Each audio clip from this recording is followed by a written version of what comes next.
If you thought the Calais jungle looked grim, try this. This is Grand Sainth, on the outskirts of Dunkirk. People live here, thousands of them, and soon there could be many more. 25 miles down the coast from here, the residents of the jungle are waiting for a magistrate to decide their fate.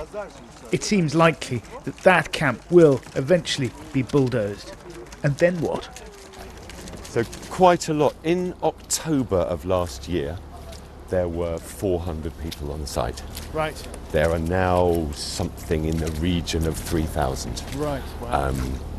I don't know what happened in court yesterday about the Calais evictions. No decision. There was no decision. Yeah, decision Thank postponed. God for that. But it'll probably come in the next 24, 48 hours. Yes, and when it does, we don't know where people expect such a large number of refugees to go. At the moment, all of those people share 42 toilets between them. That's about one toilet for every 70 people. Toilets that often malfunction, sewage seeping out into the mud.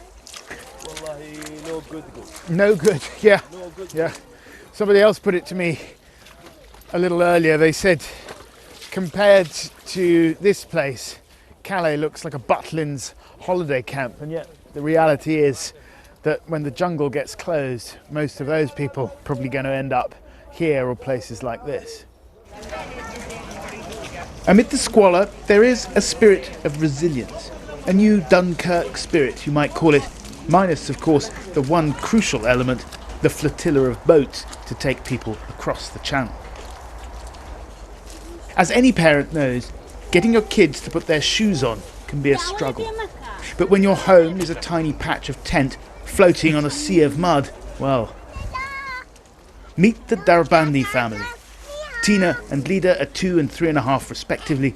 Their father Ali used to be a policeman in northern Iraq. We are looking a normal life, and I think England it is good. People they respect you. For me, it is too late. I'm about 38 years old, but I'm looking for a life for my children. And what about France? France, you see, just look at that is life. It is nothing here, nothing. Ali is an Iraqi Kurd. Under Saddam Hussein, he fled to the UK. But after the invasion, Ali went back home, full of hope for the future.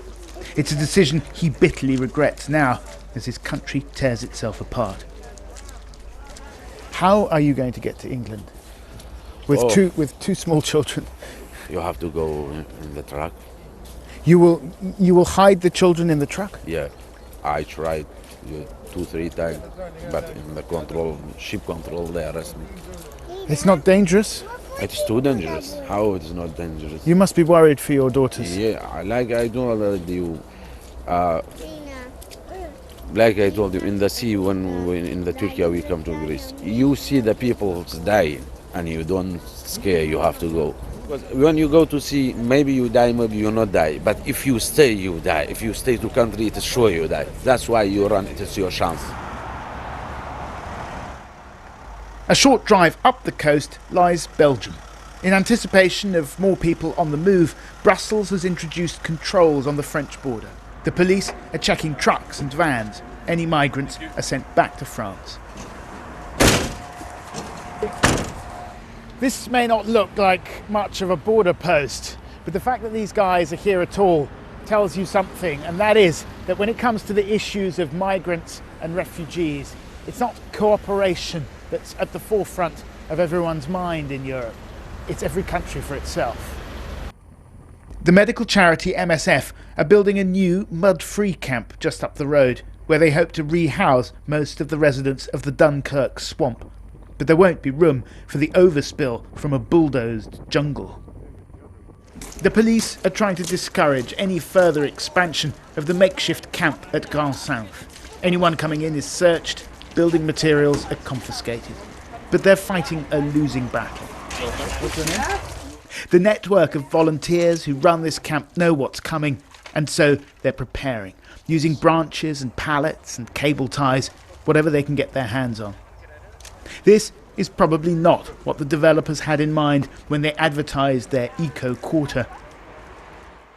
It's certainly not what Europe's leaders envisaged when they signed the Schengen Agreement.